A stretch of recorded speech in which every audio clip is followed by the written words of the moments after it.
Geger berita rupiah amblas sampai 18.000 per $1. Sebagai WNI yang tinggal di Turki dan digaji pakai rupiah, jujur berita ini langsung bikin ketar-ketir. Logikanya, di sini aku belanja pakai lira, tapi karena aku harus tukar rupiah ke lira, ditambah ekonomi global yang lagi bergejolak, apakah belanja bahan makanan seminggu di Turki sekarang jadi super mahal? Yuk kita hitung realitanya. Kenalin guys, ini namanya Cadas Market. Buat yang belum tahu, ini tuh salah satu jaringan supermarket lokal raksasa di Turki. Kalau di Indo mah mirip-mirip Jogja Junction, Superindo, gitu-gitulah guys. Sebagai WNI di sini, aku milih belanja di Cadas. Alasannya karena kualitas barangnya segar, bagus, lengkap, dan murah dibandingkan toko lain. Oke, kita masuk ke barang wajib pertama, yaitu susu cair kemasan 1 liter. Kenapa aku sebut ini wajib? Karena aku wajib ngopi. Apa hubungannya kopi dengan susu? Karena aku nggak punya good day sakset di sini dan nggak ada kopi sakset yang sesuai selera aku. Alhasil aku ngeracik sendiri. Susu campur kopi, campur gula. Jadi ini wajib. Harganya nangkring di sekitar 39 lira yang kalau dikonversikan ke rupiah dengan kurs hari ini Juni 2026 jatuhnya sekitar Rp15.000. 2 bulan lalu susu yang sama persis ini harganya masih 34 lira alias cuma Rp13.000. Naik. Masuk ke etalase keju dan aku ambil keju jenis Kasyar yang rasanya cenderung gurih, lembut, milky, dan tidak terlalu asin juga mudah meleleh. Aku beli keju ini dengan berat 250 gram, harganya 120 lira atau sekitar Rp46.500 kalau dikonversi ke rupiah pakai kurs per Juni 2026. 2 bulan lalu aku beli keju yang sama dan harganya masih 100 liraan alias sekitar 38 ribuan. Masuklah kita ke etalase buah dan sayur. Apapun yang kalian pilih di etalase ini, nimbangnya sendirian, self-service. Nggak kayak waktu di Indo kita dimanjain. Adapun cara menggunakan layanan self-service timbangan di sini adalah pertama-tama taruh dulu barang yang kalian mau timbang. Lalu di layar touchscreen-nya kalian harus pilih kategori dari barang yang kalian sedang timbang. Misalnya kalian nimbang sayur, ya pilih sebze.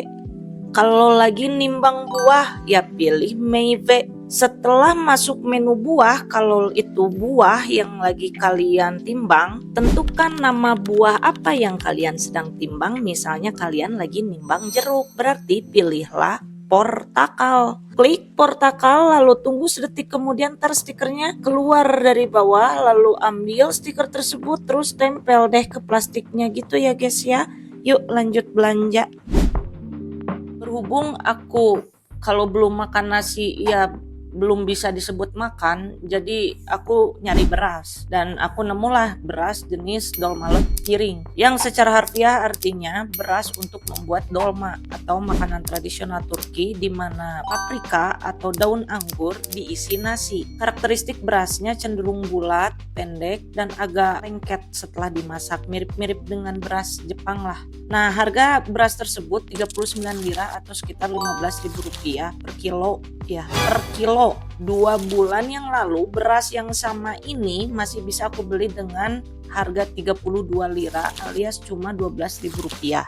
Selanjutnya tidak lain dan tidak bukan adalah minyak goreng. Di Turki itu minyak goreng primadonanya adalah minyak bunga matahari, bukan minyak kelapa sawit. Kenapa? Karena iklim di sini nggak bisa membudidayakan sawit. Sawit hanya bisa tumbuh di daerah tropis basah seperti Indonesia. Dan aku ambil minyak sunflower ukuran botol 2 liter ini harganya sekarang Rp220 lira. Yang kalau dirupiahkan sekitar Rp85.000. Kalau kita mundur 2 bulan yang lalu, di bulan April, minyak yang sama persis ini masih bisa aku tebus di harga 185 lira atau sekitar Rp71 alias bulan ini naik sekitar Rp14.000 per botol. Selanjutnya penyedap rasa. Di sini namanya kenor. Kalau di Indo namanya Royco. Ini masih sama, cuma ganti nama doang kalau di sini. Di Indo, Royco lebih populer dalam bentuk bubuk instan saksetan. Di Turki, Knorr bouillon ini bentuknya adalah blok kubus padat yang harus dilarutkan ke dalam air panas dulu atau masakan berkuah terus diaduk gitu. Ya emang di sini emang lebih ribet apapun. Aku ambil Knorr bouillon alias penyedap rasa kaldu ayam. Harganya sekarang 48 lira. Yang kalau dirupiahkan pakai kurs Juni 2026 ini harganya sekitar 18.500 rupiah. 2 bulan lalu kaldu blok isi 12 ini harganya masih sekitar 38 lira atau sekitar 14.500-an. Buat aku makan pakai sambal itu hukumnya wajib. Cabai segar yang umum dijual di pasar atau supermarket Turki kebanyakan rasanya hambar, manis, atau cuma pedas samar-samar yang pokoknya jauh banget lah pedasnya dari standar pedas cabai rawit Indonesia. Nah, alternatifnya aku beli ini, Aji Biber Turşusu merek Kuhne. Ini jadi alternatif karena tingkat pedasnya konsisten dan ya mendekati sensasi cabai rawitnya Indo lah. Plus karena ini acar jadi awet, disimpan lama di kulkas, bagus buat jadi teman makan mie instan atau nasi hangat. Harganya sekarang nangkring di 110 lira atau kalau dirupiahkan pakai kurs per Juni 2026 ini jatuhnya sekitar 42.500 rupiah. Padahal 2 bulan lalu harganya masih 90 liraan atau sekitar 34.500. Naik tuh 8.000 perak demi sebongkah rasa pedas di rantau maya. Angkut aja. Selanjutnya Indomie. Jangan harap Indomie di sini rasanya sama kayak Indomie di Indonesia. No. Indomie di sini rasa bumbunya disesuaikan agar tidak terlalu menyengat bagi lidah masyarakat lokal Turki yang rata-rata mereka tidak terlalu kuat makan makanan sepedas atau sekaya rempah orang Indonesia. Makanya rasanya cenderung lebih hambar atau ya ada yang kurang gurih gitu loh bagi lidah kita orang Indo. Harganya 26,50 lira per bungkus atau kalau dirupiahkan pakai kurs hari ini 12 Juni 2026 sebungkusnya kena 10.000 rupiah. 2 bulan lalu aku beli per bungkusnya masih 21,50 lira alias sekitar 8.000 rupiah. Sampailah kita di etalase yang paling menguras dompet kita di Turki, yaitu area perdagingan sapi dan kambing. Hari ini aku mau ambil kasap kofte dana atau daging sapi giling berbumbu. Harganya 720 lira per kilonya. Kalau dikonversi ke rupiah dengan kurs hari ini 12 Juni 2026, 1 kilonya itu tembus di 279.000 rupiah. Jauh lebih mahal kan dibandingkan dengan harga sapi giling segar di Indonesia yang rata-rata 130 sampai 150 ribu rupiah per kilonya. Dan yang bikin makin pusing, inflasi daging di sini benar-benar ugal-ugalan. Bayangin aja 2 bulan lalu daging kofte yang sama ini harganya masih 620 lira alias sekitar 237 rupiah.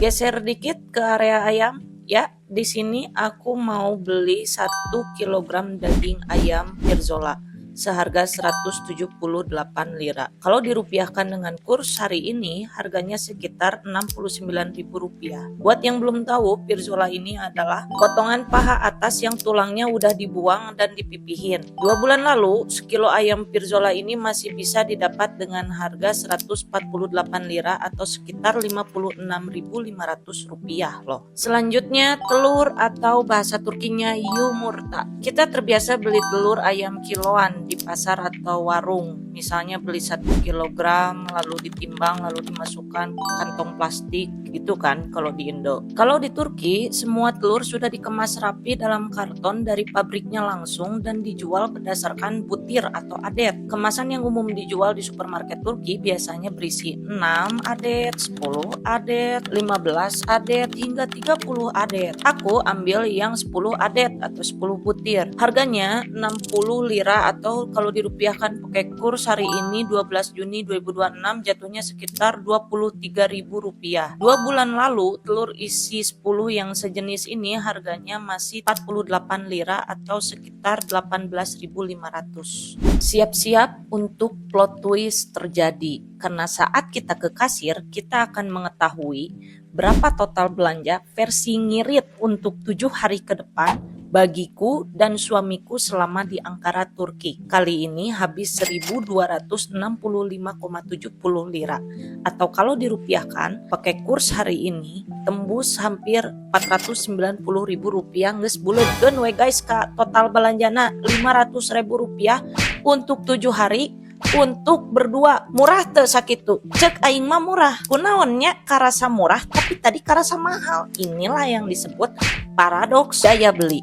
Paradoks daya beli itu kayak situasi aneh di mana dua kenyataan yang bertolak belakang terjadi di waktu yang bersamaan. Karena di satu sisi, kalau dilihat dari perspektif realita etalase barang, kita lihat sendiri harga-harga barang yang secara mutlak jauh lebih mahal daripada harga di Indonesia. Plus, kenaikan harga masing-masing barang itu signifikan dalam waktu yang singkat. Tapi di sisi lain, kalau dilihat dari perspektif kurs mata uang rupiah kita terhadap lira Turki itu sebenarnya lagi kuat banget loh. Kenapa?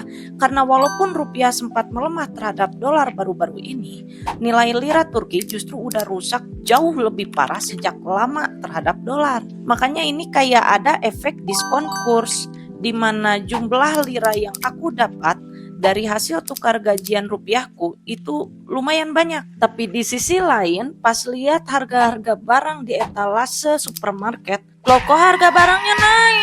Bumi Turki terasa kian mahal bagi kantong rupiah aku. Namun badai yang sebenarnya bagi aku sebagai WNI di Turki bukan sekedar angka dolar yang meninggi di tanah air, melainkan laju inflasi lira di sini terhadap dolar yang melompat diam-diam membuat harga-harga sembako meroket dan merenggut kemurahan yang aku kenal hanya dalam hitungan bulan.